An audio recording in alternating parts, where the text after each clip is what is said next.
फटाफट कुछ important facts याद कर लेते हैं।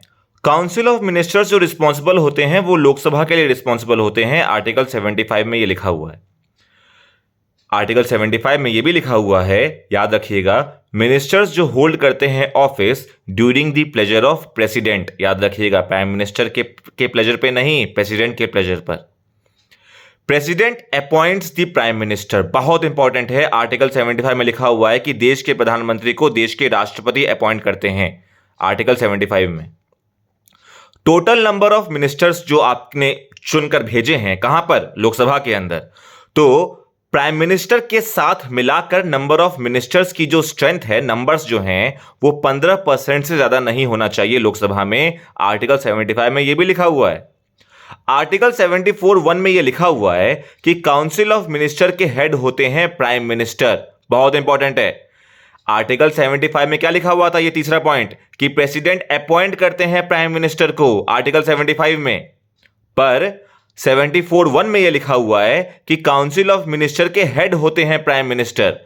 तो बहुत इंपॉर्टेंट है कि प्राइम मिनिस्टर का आर्टिकल 74 और 75 दोनों याद होना चाहिए।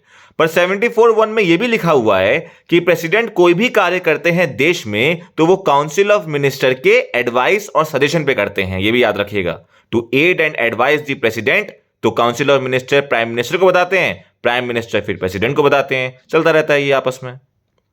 42nd कॉन्स्टिट्यूशनल अमेंडमेंट एक्ट 1976 में याद रखिएगा, हमने फंडामेंटल ड्यूटी को ऐड किया यूएसएसआर या फिर सोवियत संघ से पार्ट 4A के अंदर। बहुत पूछ रहा है फंडामेंटल ड्यूटी पर क्वेश्चन। जब अब हमारे पास कितने फंडामेंटल ड्यूटी हैं? 10 की 11 हैं। 44th कॉन्स्टिट्यूशनल अमेंडमेंट एक्ट 1978 से हमने राइट टू प्रॉपर्टी यानी कि संपत्ति का जो अधिकार है, इसे मूल अधिकार से हटा दिया। तो क्या ये अभी नहीं है? ये है, बस इसको शिफ्ट किया गया है। अब ये एक लीगल राइट है, याद रखिएगा, भाग 12 में आर्टिकल 300A के तहत। 44th कॉन्स्टिट्यूशनल अमेंडमेंट एक्ट 1978 में यह भी दिया हुआ था कि राष्ट्रपति क्या कर सकता है? मान लेते हैं, एग्जाम्पल दे रहा हूं, कोई बिल जो है वो राष्ट्रपति के पास आया है साइन करने के लिए कि अब ये आप साइन कर दीजिए राष्ट्रपति जी। राष्ट्रपति ने कहा कि ऐसा करते हैं, आप इस बिल पर दोबारा विचार कर लीजिए, यानी कि पुनर्विचार कर लीजिए। याद रखिएगा, राष्ट्रपति के पास की ताकत नहीं थी पहले। 44th कॉन्स्टिट्यूशनल अमेंडमेंट एक्ट 1978 के माध्यम से राष्ट्रपति के पास एक ताकत यह आई कि वो कोई भी अधिनियम जो उसके पास आया है वो उस बिल पर विचार करने के लिए दोबारा उस बिल को सदन में भेज सकता है। पर यह ऐसा सिर्फ एक बार कर सकता है, याद रखिएगा। अगर दोबारा आ गया बिल साइन करने के लिए तो प्रेसिडेंट को साइन करना पड़ता है, उसे कानून बनाना पड़ेगा। क्लियर है? ये याद रखिएगा, बहुत इंपॉर्टेंट है। नेशनल इमरजेंसी से कुछ पॉइंट्स याद कर लेते हैं। आर्टिकल 352 में ये मेंशन है। प्रेसिडेंट वाला किसमें है? प्रेसिडेंट रूल 356, फाइनेंशियल इमरजेंसी, वित्तीय आपातकाल 360। याद रखिएगा, कैबिनेट जब लिख कर देता है कि हमें नेशनल इमरजेंसी लगानी है, तो कैबिनेट जब तक लिख कर नहीं देगा यह ऐसा हो ही नहीं पाएगा। तो याद रखिएगा, 44th कॉन्स्टिट्यूशनल अमेंडमेंट एक्ट 1978 में यह लिख दिया गया था कि कैबिनेट लिख कर देगा राष्ट्रपति को, तभी राष्ट्रीय आपातकाल की घोषणा राष्ट्रपति करेगा। बहुत इंपॉर्टेंट है। और यह कैबिनेट का शब्द पहली बार, याद रखिएगा, 44th कॉन्स्टिट्यूशनल अमेंडमेंट एक्ट 1978 में ही किया गया था। बहुत इंपॉर्टेंट है। संविधान में पहले ही कुछ लिखा ही नहीं था cabinet as a word. Article 20 और 21 के बारे में याद रखिएगा, जो फंडामेंटल राइट्स हैं ये कभी भी सस्पेंड और एबॉलिश नहीं होंगे जब देश के अंदर नेशनल इमरजेंसी लगी हुई है। और ये कब किया गया? 44th कॉन्स्टिट्यूशनल अमेंडमेंट एक्ट 1978 में ही।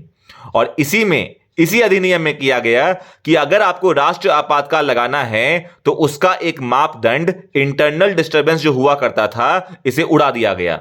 अब आप इंटरनल डिस्टर्बेंस के तहत देश में नेशनल इमरजेंसी नहीं लगा सकते, उसकी जगह जोड़ दिया गया आर्म्ड रिबेलियन। क्लियर है? कुछ ज्योग्राफी पर फटाफट कोई इंपॉर्टेंट पॉइंट्स देख लेते हैं नदियों के ऊपर। इंडस रिवर जो है वो मानसरोवर लेक से निकलती है, कैलाश पर्वत से। याद रखिएगा, तिब्बत में कुछ सहायक नदियां सतलुज, ब्यास, रवि, चेनाब और झेलम। झेलम पर आप लोग याद रखते होंगे कि वुलार लेक है हमारे देश की सबसे बड़ी लेक जो मीठे पानी की है, और श्रीनगर शहर जो है वो झेलम नदी पर ही है। सतलुज और ब्यास हरी के ब्रिज बनाते हैं। इंदिरा गांधी कैनाल भी इन्हीं दो नदियों पर स्थित है। इंडस वाटर ट्रीटी कब हुई थी बताइएगा? अभी बहुत हल्ला चल रहा है उसके ऊपर। गंगा नदी पर आपको सब लोगों को पता है कि अलकनंदा और भगीरथी से ये बनती है। गंगोत्री गौमुख से भगीरथी नदी निकलती है। यहीं पर आपका क्या है, इंडिया का हाईएस्ट डैम, नाम बताइए। अलकनंदा, इन दोनों के, भगीरथी और अलकनंदा के योग से क्या बनता है, संगम से देवप्रयाग बनता है, आखिरी प्रयाग जो है पंचप्रयाग का। गंगा की सहायक नदी आपको रटा ही होगा, प्रैक्टिस कर लीजिए। घग्गर, गंडक, कोसी, रामगंगा, गोमती, यमुना, सोन, ये सब क्या है, गंगा की सहायक नदियां हैं। यमुना सबसे बड़ी सहायक नदी है गंगा की। यमुना जो है, यमुनोत्री ग्लेशियर कहां से निकलती है, उत्तराखंड से। चंबल, सिंध, बेतवा, केन, हिंडन, हनुमान गंगा, ऋषि गंगा क्या है, यमुना की सहायक नदियां हैं। ब्रह्मपुत्रा जो है वो चेम युंगदुंग ग्लेशियर तिब्बत से निकलती है और यह भारत की सबसे चौड़ी और गहरी नदी है। भारत की सबसे लंबी नदी गंगा नदी, पर सबसे चौड़ी नदी ब्रह्मपुत्रा, सबसे गहराई वाली नदी ब्रह्मपुत्रा भारत की। ब्रह्मपुत्रा की सहायक नदियां तीस्ता, संकोश, मानस, टोरसा, सुभाश्री, धांसरी। बहुत इंपॉर्टेंट है ये सब, लोहित भी है, ये भी याद रखिएगा। आपके लिए मैंने एक क्वेश्चन छोड़ा है, पद्मा जमुना मिलकर सुंदरबन डेल्टा बनाते हैं, इसमें पद्मा कौन सा है और जमुना कौन सा है, ये आप मुझे कमेंट में बताएंगे, ठीक है। गोदावरी कहां से निकलती है, त्रिंबकेश्वर से निकलती है, आपके महाराष्ट्र से। कुछ सहायक नदियां गोदावरी की, पेनगंगा, वेनगंगा, वर्धा गंगा, जिन्हें हम जोड़कर प्राणहिता भी कहते हैं, मंजीरा और इंद्रावती, ये गोदावरी की सहायक नदियां सारी की सारी।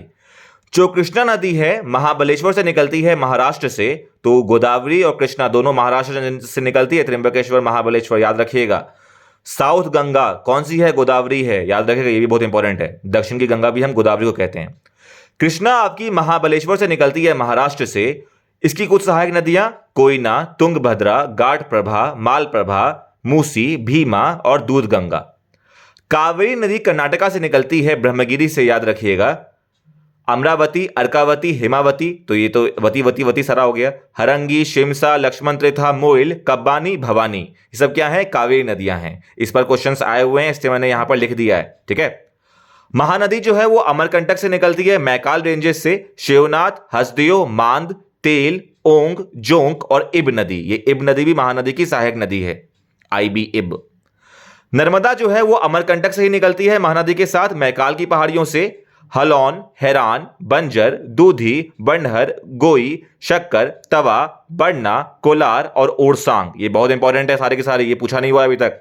ऊपर के लेवल पर क्वेश्चन बहुत पूछे हुए हैं, अमरावती, अर्कावती, ये सब कौन सी सहायक नदियां हैं, पर नर्मदा पर क्वेश्चन कम बने हुए हैं उनकी सहायक नदियों पर, क्लियर है।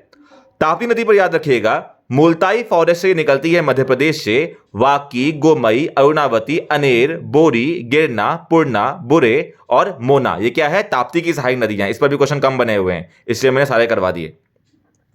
आप मुझे बताइए, जो माही नदी है उसकी सहायक नदियां और साबरमती की सहायक नदियां, अगर नहीं पता है तो गूगल कीजिए। पर कुछ इंपॉर्टेंट चीजें जो मैंने यहां पे लिख दी है, माही नदी जो है इसे कर्क रेखा 2 बार काटती है, भारत की एकमात्र ऐसी नदी है। और अहमदाबाद शहर जो है, जहां पर अहमदाबाद क्या है, गांधी जी आए थे ना, जहां पर उन्होंने साबरमती आश्रम लगाया था, साबरमती नदी पर अहमदाबाद शहर भी लोकेटेड है। तो आप मुझे माही और साबरमती की सहायक नदियों की लिस्ट बताइए। और पद्मा और जमुना जो मिलकर सुंदरबन डेल्टा बनाती है, मुझे बताइए पद्मा जमुना कौन सी नदियों का नाम है। ये 3 क्वेश्चन आप लोगों के लिए होमवर्क है और कमेंट सेक्शन को भर दीजिए उन आंसर से। मैंने 8 मिनट के अंदर आप लोगों को कुछ पॉलिटी और मोस्ट प्रोबेबली ज्योग्राफी के जो क्वेश्चंस आ सकते हैं वो करवा दिए। कैसा लगा वीडियो? मेरा नाम है संगीत झा और इस सेशन की पीडीएफ के लिए आपको हमारा व्हाट्सएप चैनल ज्वाइन करना पड़ेगा, जो मैंने कम्युनिटी टैब पर डाल दिया है। आ जाइए, बहुत बच्चे वहां पर जुड़े हुए हैं और फिर पीडीएफ से अपने जो आप तैयारी कर रहे हैं उसको जोरदार एक तरीके से क्या दीजिए, मार्गदर्शन दीजिए। टाटा, बाय बाय, सायोनारा, जय हिंद।